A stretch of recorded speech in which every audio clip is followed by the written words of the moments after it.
Good evening बच्चों। आज हम आपको रसायन विज्ञान कक्षा 12 के अध्याय 1 ठोस अवस्था आप पढ़ रहे हैं। उसमें आपको अर्धचालकों के बारे में पढ़ाया गया है। अर्धचालक क्या होते हैं उसको पढ़ा दिया गया, आप लोग समझे। अर्धचालक दो प्रकार से होते हैं, एक शुद्ध अर्धचालक होता है और एक अशुद्ध अर्धचालक। तो इसे पहले वाले वीडियो में आप लोग पढ़ चुके हैं शुद्ध अर्धचालक क्या होता है, और अशुद्ध अर्धचालकों के बारे में हमें अब पढ़ना है। अशुद्ध अर्धचालक कैसे तैयार करेंगे इसको देखते हैं। अशुद्ध अर्धचालक क्या बनेगा, आप लोग शब्द से ही समझ जा रहे हैं कि अशुद्ध का मतलब है कि अशुद्धि मिलाएंगे तो जो अर्धचालक बनेगा उसे क्या बोलते हैं, अशुद्ध अर्धचालक। तो अशुद्धि मिलाने पर जो अर्धचालक बनता है उसे अशुद्ध अर्धचालक कहते हैं। तो किसी भी शुद्ध अर्धचालक में, किसी भी शुद्ध या निज अर्धचालक में अशुद्धि मिलाने पर शुद्ध अर्धचालक अशुद्ध अर्धचालक बनता है। अब इसे क्या है, कितने वर्गों में बांटा गया है देखते हैं। इसे दो वर्गों में बांटा गया है, एन प्रकार का अर्धचालक और पी प्रकार का अर्धचालक। एन प्रकार का अर्धचालक कैसे बनेगा और पी प्रकार का अर्धचालक कैसे बनेगा, इसे हम इसमें समझाएंगे। तो आप लोग ध्यान से इस वीडियो को देखते रहिए, अंत तक देखना, जिससे आपको बढ़िया से ये समझ में आ जाए। ठीक है, तो यहाँ पर दिया गया है कि एन प्रकार के अर्धचालक है। एन प्रकार के अर्धचालक में क्या होता है, कौन सी अशुद्धि मिलाते हैं। देखिए, जो अर्धचालक होता है अधिक ताप पर ही विद्युत का प्रवाह करती हैं, लेकिन जब अर्धचालकों में अशुद्धियां मिला दी जाए तो तब भी क्या है, उसमें विद्युत का प्रवाह होने लगता है। चलो देखते हैं। मान लेते हैं सिलिकॉन। सिलिकॉन क्या है, एक अर्धचालक है। सिलिकॉन अर्धचालक में यह एक प्रकार का शुद्ध अर्धचालक है। सिलिकॉन सिलिकॉन क्या है, एक प्रकार का शुद्ध अर्धचालक है। इसमें क्या करेंगे, वर्ग 15 के तत्वों को मिलाएंगे जिसकी संयोजकता 5 हो। वर्ग 15 के तत्वों को मिलाएंगे जिसकी संयोजकता 5 हो, तो किस प्रकार का अर्धचालक बनेगा, एन प्रकार का अर्धचालक बनेगा। चलो देखते हैं कि सिलिकॉन में जो शुद्ध अर्धचालक है, सिलिकॉन के रूप में, जर्मेनियम के रूप में, उसमें वर्ग 15 के तत्वों को मिलाएंगे तो एन प्रकार का अर्धचालक कैसे बनेगा। चलो देखते हैं।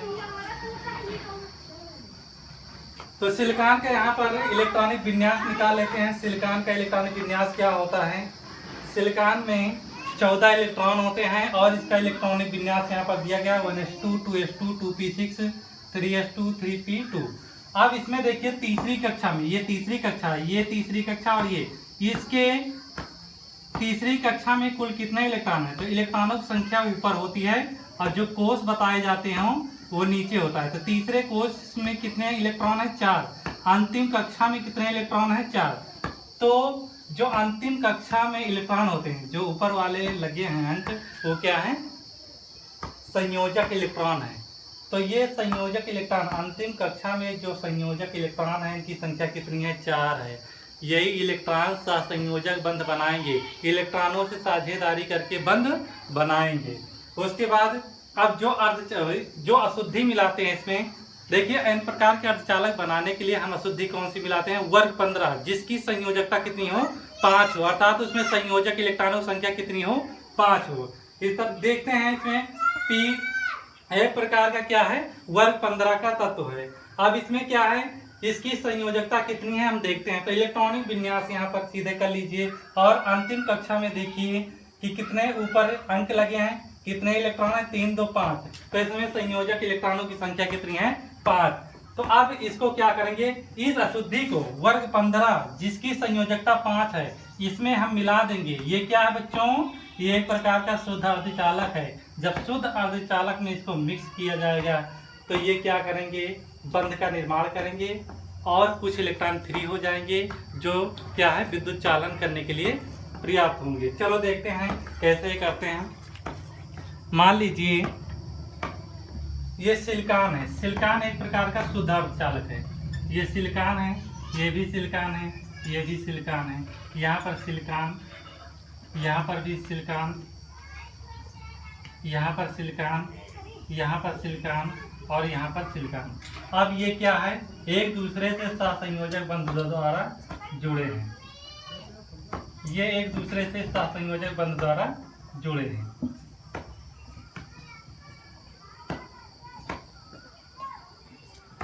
अब इसमें कौन सी अशुद्धि मिला रहे हैं बच्चों? इसमें अशुद्धि हम मिला रहे हैं वर्ग 15। आप लोग देखिएगा वर्ग 15 जो आप मेंडलीव की आवत सारणी है उसमें खड़ी लाइनें जो हैं वो क्या है, वर्ग हैं। तो उसमें 15 वर्ग में देखना जितने भी तत्व दिए गए हैं वो क्या है, n प्रकार के अपद्रव्य हैं, जो क्या है एक प्रकार के द्रव्य हैं जिसको हम क्या है n टाइप अर्धचालक बनाने के लिए उपयोग करते हैं। चलो तो इसमें क्या करते हैं, वर्ग 15 को जब वर्ग 15 के तत्व को मिलाएंगे तो इसके संयोजक इलेक्ट्रॉन यहाँ पर दिखाई देंगे। लेकिन हम यहाँ पर कौन सा द्रव्य मिला रहे हैं, मान लेते हैं फास्फोरस मिलाते हैं, तो यहाँ पर फास्फोरस लिख देंगे। अब यहाँ पर देखना है संयोजक इलेक्ट्रॉन क्या शो करते हैं, बंध को, सहसंयोजक बंध को प्रदर्शित करते हैं।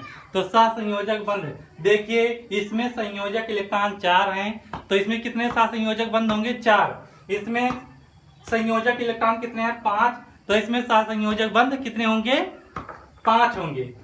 अब देखिए यहाँ पर मान लेते हैं एक संयोजक बंध इसका ये हो गया, फास्फोरस का दूसरा संयोजक बंध ये हो गया, और फास्फोरस का तीसरा सहसंयोजक बंध ये हो गया, और फास्फोरस का चौथा सहसंयोजक बंध ये हो गया। लेकिन बच्चों इसमें क्या है, फास्फोरस में कितने इलेक्ट्रॉन हैं, कितने संयोजक इलेक्ट्रॉन हैं, 5।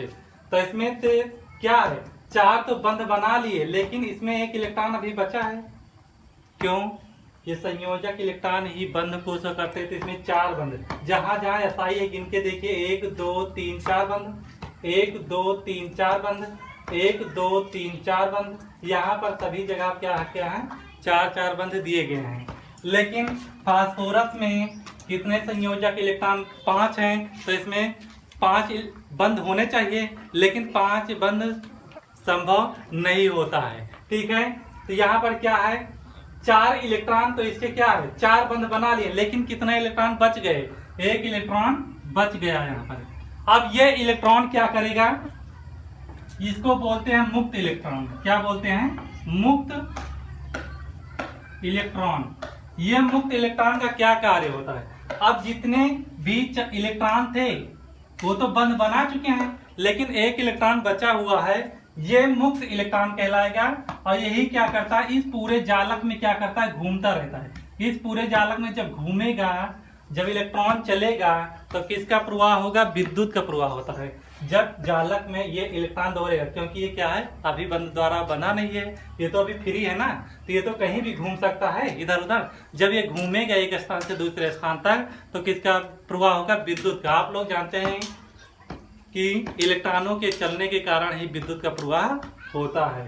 तो ये बच्चों आपको समझ में आ गया होगा कि एन टाइप के अर्धचालक कैसे बनते हैं। जब शुद्ध अर्धचालक में वर्ग 15 के तत्व, अर्थात जिसकी संयोजन संख्या कितनी होती है, 5 होती है, संयोजक इलेक्ट्रॉन जिसमें 5 होते हैं, अगर उन तत्वों को मिला दिया जाता है तो क्या होता है, इसमें वो बंध बना लेते हैं और एक फ्री इलेक्ट्रॉन बच जाता है। यही फ्री इलेक्ट्रॉन क्या करता है, इलेक्ट्रॉनों का विद्युत चालन करता है।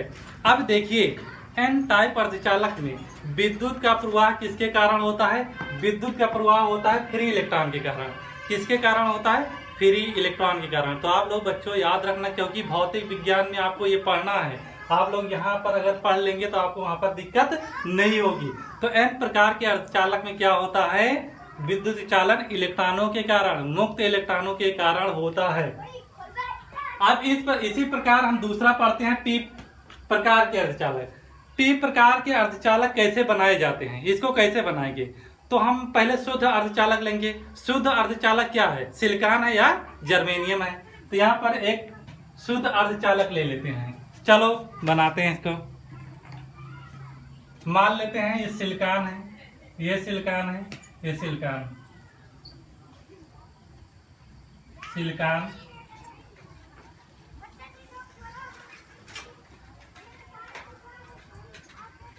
ये सिलिकॉन की क्रिस्टल संरचना है। ये सिलिकॉन की क्या है? क्रिस्टल संरचना बनाई गई है। अब इसमें कौन सा अपद्रव्य मिलाएंगे बच्चों? इसमें कौन सा अपद्रव्य मिलाएंगे? इसमें अपद्रव्य का मतलब होता है अशुद्धि। इसमें कौन सी अशुद्धि मिलाएंगे कि इसमें विद्युत चालन हो जाए? तो इस प्रकार के पी टाइप अर्धचालक बनाने के लिए संयोजकता 3 वर्ग 13 के तत्वों, वर्ग 13 में कौन कौन आते हैं? जैसे बोरान हो गया, बोरान के जितने भी तत्व हैं नीचे वो क्या है? वर्ग 13 के तत्व हैं। तो बोरान को अगर मिला दिया जाए, जिसकी संयोजन संख्या कितनी? 3 है। जब बोरान को मिलाएंगे तो इसमें कितने इलेक्ट्रॉन आए? 3। ये 3 इलेक्ट्रॉन कितने बंध बनाएंगे? 3 बंध बनाएंगे। तो यहाँ पर क्या मिलाएंगे? बोरान। अब बोरान कितने बंध बनाएगा? एक इसके साथ बंध बना लेगा, एक इसके साथ बंध बनाएगा और एक इसके साथ बंध बनाएगा। लेकिन यहाँ पर ध्यान देना बच्चों, इसको ऐसे खींच देते हैं, चारों तरफ ऐसे दिखा देते हैं। यहाँ पर देखिए सिलिकॉन के पास कितने बंध होने चाहिए? 4, क्योंकि इसमें संयोजक इलेक्ट्रॉन कितने हैं? 4 हैं। तो देखिए इसके पास 4 बंध है नहीं, 1 2 3 4 हो गए, 1 2 3 4 इसमें भी, 1 2 3 4 इसमें भी, ऐसे 4 हैं। लेकिन इसके पास कितने? 1 2 3, इसके पास क्या है? 4 बंध नहीं है, अर्थात एक इलेक्ट्रॉन अभी बचा हुआ है ना। हर सिलिकॉन के पास कितने बंध होते हैं? 4 बंध होते हैं, लेकिन इसके पास कितने बंध दिए गए? 3। इसका मतलब एक मुक्त इलेक्ट्रॉन इसके पास बचा हुआ है। ये क्यों बचा हुआ है? क्योंकि बोरान के पास केवल 3 इलेक्ट्रॉन है। तो एक इलेक्ट्रॉन इसके साथ साझेदारी किया, एक इसके साथ तो बंध बनाया, एक इसके साथ, तीनों का बंध बन गया ना बच्चों। लेकिन इसके पास कोई इलेक्ट्रॉन बचा है? नहीं बचा। जब इलेक्ट्रॉन नहीं बचा है तो यहाँ पर एक रिक्त स्थान बना देंगे। रिक्त स्थान का मतलब है यहाँ पर इलेक्ट्रॉनों की कमी है, अर्थात एक प्रकार का कोटर बचा हुआ है। यहाँ पर इलेक्ट्रॉन आ सकता है, यहाँ पर इलेक्ट्रॉन आ सकता है। अब देखिए बच्चों, यही जो रिक्त स्थान बचा हुआ है, यही रिक्त स्थान, इसको क्या बोलते हैं? रिक्त स्थान को रिक्त स्थान, इसका नाम है कोटर। इसका स्थान, इसका क्या नाम है? कोटर। अब देखिए जैसे इसमें विद्युत चालन इलेक्ट्रॉनों के कारण हो रहा था, तो इसमें विद्युत चालन किसके कारण होगा? कोटर के कारण होगा। बच्चे सोच रहे होंगे सर जी इसमें भी फ्री इलेक्ट्रॉन बचा है, लेकिन हमें सिलिकॉन का नहीं देखना है। सिलिकॉन का इलेक्ट्रॉन बचा उससे कोई मतलब नहीं है, केवल हमें देखना है कि जो अशुद्धि मिलाई गई उसके पास क्या है। तो अशुद्धि के पास ये कोटर बचा है। तो ये कोटर क्या है? कोटर जब आगे बढ़ेगा तो ये इलेक्ट्रॉन इसमें प्रवेश कर जाएंगे। जैसे इलेक्ट्रॉन इसमें प्रवेश करेगा यहाँ पर बच जाएगा कोटर। मान लेते हैं ये वाला इलेक्ट्रॉन इसमें आ गया, अब इसके पास आ गया, यहाँ पर रिक्त स्थान बचेगा कि नहीं बचेगा? ठीक। अब बताइए यहाँ से कोटर कहाँ चला गया? यहाँ पर चला गया। इसी तरह यहाँ वाला इलेक्ट्रॉन यहाँ पर आएगा, कोटर यहाँ पहुंच जाएगा। तो ये कोटर कहाँ घूमेगा? पूरे जालक में घूमेगा। रिक्त स्थान कहाँ घूमेगा? पूरे जालक में घूमेगा। तो इन्हीं रिक्त स्थान के चलने के कारण इसमें क्या है? सूक्ष्म विद्युत धारा प्रवाहित होती है। क्या? सूक्ष्म विद्युत धारा प्रवाहित होती है। तो बच्चों ये आपको समझ में आ गया होगा कि एन टाइप अर्धचालक क्या होता है, पी टाइप अर्धचालक क्या होता है। तो एन टाइप अर्धचालकों में विद्युत का प्रवाह, विद्युत का चालन सूक्ष्म मात्रा में मुक्त इलेक्ट्रॉनों के कारण होता है, और इसमें मुक्त कोटरों के कारण विद्युत का चालन होता है। आपको कोटर और इलेक्ट्रॉन किसके देखने हैं? जो अपद्रव्य मिला रहे हैं उसमें देखना है बस। यहाँ पर आपको इलेक्ट्रॉनों को नहीं देखना है कि इसमें इलेक्ट्रॉन SI के पास है। SI केवल क्या है? 4 बंध जालक बना रहा है। ठीक है बच्चों, तो ये आपको समझ में आ गया। इसके क्या है? कुछ उदाहरण दिए गए हैं अर्धचालक के, कुछ उदाहरण जो कि मोस्ट इम्पॉर्टेंट है, ये एग्जाम में ऑब्जेक्टिव में आता है। तो इसको आप लोग लिख लीजिएगा, नोट्स बना लीजिएगा। और आप लोगों को अगर वीडियो समझ में आ रही तो आप लोग कमेंट करके जरूर बताइए। अगर नहीं समझ में आ रही तब भी बताइए, जिससे मैं मॉडिफाई हूँ और आपको अच्छे से और इसको पढ़ाएं। और चैनल को सब्सक्राइब कर लीजिए, लाइक कीजिए, और वीडियो अगर समझ में आ रहा है तो अपने साथियों को भी शेयर कर दीजिए, जिससे उनको भी हेल्प हो सके और अच्छे से पढ़ाई कर सकें। जय हिंद।